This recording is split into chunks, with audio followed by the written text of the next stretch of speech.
Hello friends of Oak Hills, this is Pastor Dale coming to you for our weekly video Touchpoint. Today is Thursday, September 22nd, 2022.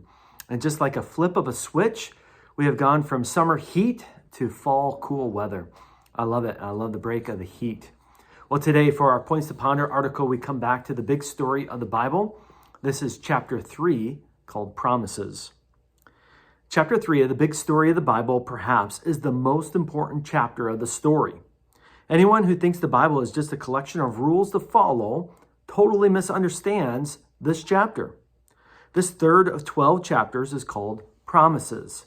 While chapters 1 and 2, creation and fall, are found in Genesis 1 to 3, Promises covers the rest of Genesis. In this chapter, God begins to reveal his redemption plan made before creation through the promises he makes to people.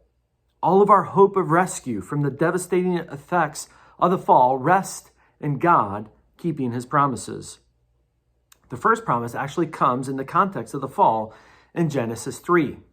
In verse 15, God speaks to the serpent, "I will put enmity between you and the woman, and between your offspring and her offspring. He shall bruise your head, and you shall bruise his heel." At first glance, this doesn't sound too much like a hope-filled promise. Enmity, bruising. We learn, however, that God is speaking of his only begotten Son becoming a descendant of Eve in order to crush the work of Satan. What Satan had meant to be the destruction of God's good creation, God will work out to be the gloriously good redemption of his people through Christ. The rest of Genesis really is a story about the descendant of Eve. Who is he? From what family line will he come? Will the foolish actions of people threaten the descendant? On what basis does God choose the family line? Three things stand out in Genesis about how God will fulfill this promise. First, God is playing the long game. The one to crush the head of the serpent does not immediately show up. It's not Cain, nor Abel. It's not Seth, nor Noah. It's not Abraham, nor any of his kids, grandkids, or even his great-grandkids. God's plan of redemption involves the formation of a nation, the giving of a law, countless failings of his people, all before the promised one would come at the fullness of time. This is all in the wisdom of God to make known the immeasurable riches of his grace and kindness toward us in Christ Jesus. This is God's end goal, and he works all things in the big story toward that end. Second, God adds more and more details to the promise. When God calls Abram in Genesis 12, he reveals that the promised one would be one of his descendants, and that in him all the families of the earth shall be blessed.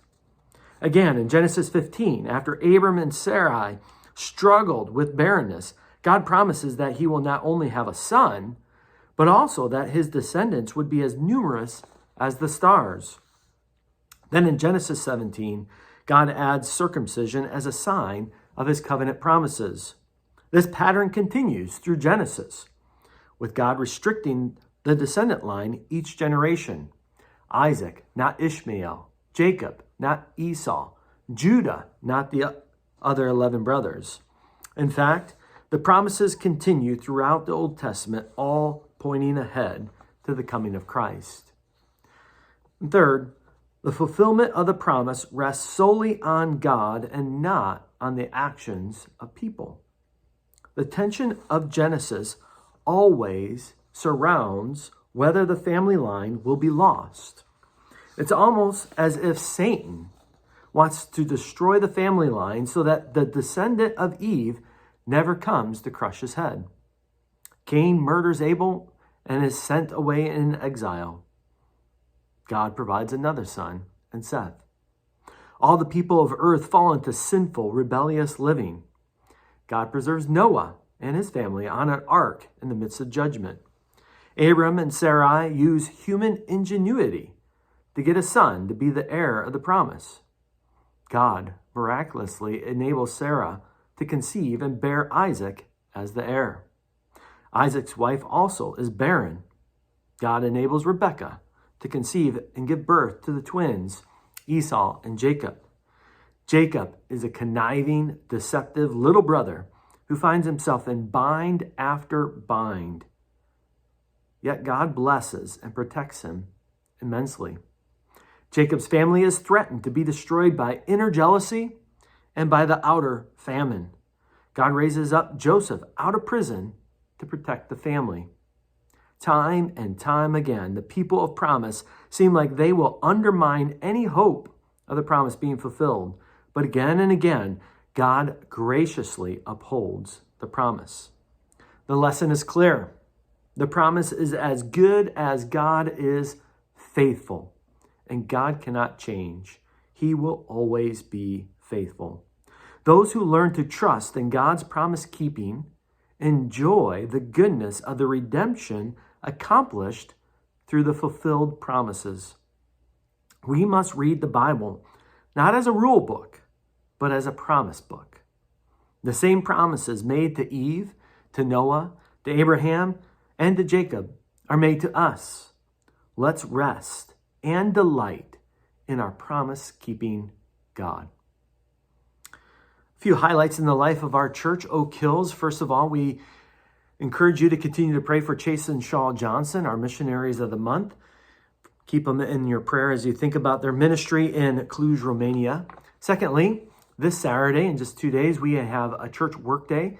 We'd love for you to come on out and participate and pitching in various projects around the building, from deep cleaning to some yard work to some touch-up painting to maintenance work here around the building, all on Saturday, starting at 10 a.m. Come when you're able, leave when you need to, but any amount of time that you contribute would be a blessing to us. Number 3, we are asking our members to nominate men to serve as deacons and elders here for our church family. If you're a member of our church, this Sunday is the deadline. So prayerfully engage with this important matter for our church and submit your nominations using the form on Sunday and be a part of that. Fourth, this Sunday, I am kicking off a leadership training seminar. It will meet 4 times this fall, and we're going to meet Sunday after service over lunch. And anyone who has been serving in a volunteer role at our church or would like to serve in the ministry of our church, we would love for you to participate in this leadership training seminar. This is a way for us to equip our members for the work of ministry and contributing to what we're doing here at Oak Hills. So we'd love for you to be a part of that. Let me know if you're interested or planning to be a part of that, and we'll be ready for that on Sunday. Then fifth, looking ahead, on Saturday, October 29th, we are hosting our annual harvest party. Over the last couple of years, because of the pandemic, it has looked different, but this year we want to return to an old favorite of ours. We're going to hold our chili cook-off with our harvest party on Saturday, October 29th. And we also want to hold what we've just started over the last couple of years, our trunk or treat. So we're combining a chili cook-off and the trunk or treat. We're inviting our whole church family to enjoy a fellowship night together. And we're also inviting our neighbors to come and meet us, get to know our church. It's a big and significant night. So right now is the time to begin to sign up. You could contact Pastor John if you would like to contribute a pot of chili as part of the chili cook-off, or if you'd like to contribute a trunk as part of our trunk or treat, or if there's other ways that you want to serve and be a part of that, you could just contact Pastor John for that.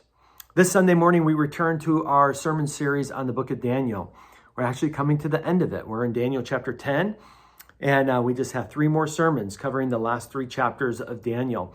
It is actually one singular vision at the end of the life of Daniel that he receives from a special messenger, an angel of the Lord, that comes to give him this vision of things that are yet to come. And yet the message is for us as well, a reminder that God is sovereign over all of human history, that God is working for the good of his people, that we could trust in him, and that there are greater dangers in this world than what we can perceive with our physical senses. There are spiritual dangers. It is a rich study. I encourage you to be in prayer. You could read ahead and come expectant for what God has to share with us from his word. Well, I look forward to being with you soon. Pray that God would bless you. Take care. Thank you for joining me today.